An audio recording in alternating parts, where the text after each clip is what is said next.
Hello बच्चों। यहाँ दिया गया है uniform solid cylinder of mass 2 kg radius 0.2 metre is release from rest top of the semi circular track of radius 0.7 metre cut in a block of mass 3 kg as shown in the figure. The block is resting on smooth horizontal surface, मतलब यहाँ surface पे कोई friction नहीं है। The cylinder rolls down without slipping, मतलब सिलेंडर की pure rolling हो रही है बिना किसी स्लिपिंग के। Based on the above information, answer the following question. The distance moved by the block when cylinder reach at the bottom of the track. Clear है? तो देखो बेटा, यहाँ सबसे पहले जब मैं बॉटम ऑफ द ट्रैक पे पहुंचा तो जो सिलेंडर है उसका सेंटर ऑफ मास यहाँ कहीं पे पहुंचा। दिख रहा बेटा आपको ये? अच्छा, इनिशियली जो सिलेंडर का सेंटर ऑफ मास था वो यहाँ था। तो ध्यान से देखो, यहां से लेकर के यहां तक का डिस्टेंस जो है वो कैपिटल आर है। तो जो कैपिटल आर हम लोगों के पास दिया गया था 0.7 मीटर है। अच्छा, ये जो छोटा वाला डिस्टेंस होगा, क्या ये स्मॉल आर होगा? मतलब ये 0.2 मीटर होगा।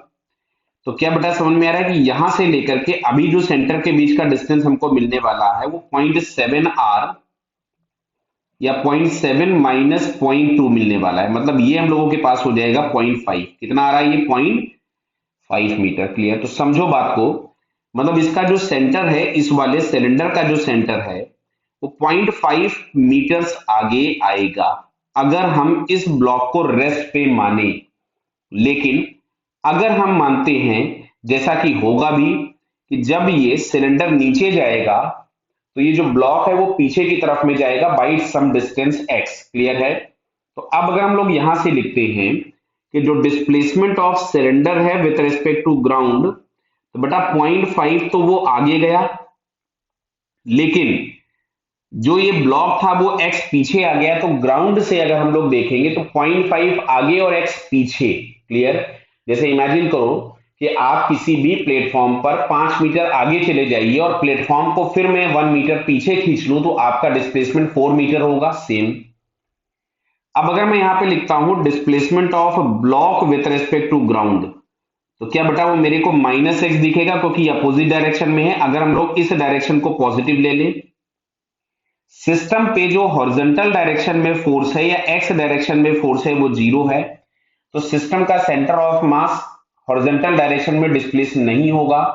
तो displacement of centre of mass अगर हम लोग लिखेंगे विद रिस्पेक्ट टू ग्राउंड तो वो हो जाएगा जीरो। क्लियर है? अब अगर हम लोग यहां से फॉर्मूला यूज करते हैं कि displacement of centre of mass, तो बेटा मैं इसको यहां पे ऐसा लिखूंगा कि m1d1 plus m2d2 upon m1 plus m2। Clear? और सेंटर ऑफ मास का डिस्प्लेसमेंट जीरो था क्योंकि पहले से वो रेस्ट पे था, तो बाद में रेस्ट पे रहेगा, जहां था वहीं रहेगा। m1 के नाम पे हम लोग लिख लेते हैं, इसको मैं मान लेता हूं m1 मास और इसको मैं मान लेता हूं m2 मास।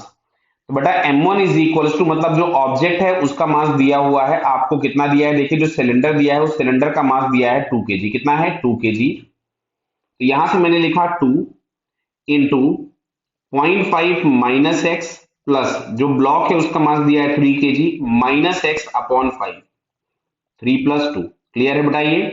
तो 5 तो निकल लिया जीरो में, तो यहां पे हम लोगों के पास हो गया जीरो। अच्छा, 2 इंटू 0.5 को मैं 1 लिख दूं, माइनस 2x माइनस 3x। तो यहां से 5x इज इक्वल टू 1, तो x इज इक्वल टू आपको मिलता है 1/2 मीटर। तो आपसे यही पूछा गया था कि जो ब्लॉक है उसका डिस्प्लेसमेंट कितना होगा, तो 1.2 मीटर। तो इसको हम यहां से 0.5 मीटर भी लिख सकते हैं, जो कि हम लोगों को ऑप्शन 2 में दिया है। Clear? So finally second answer is correct. Clear बेटा? Okay, all the best.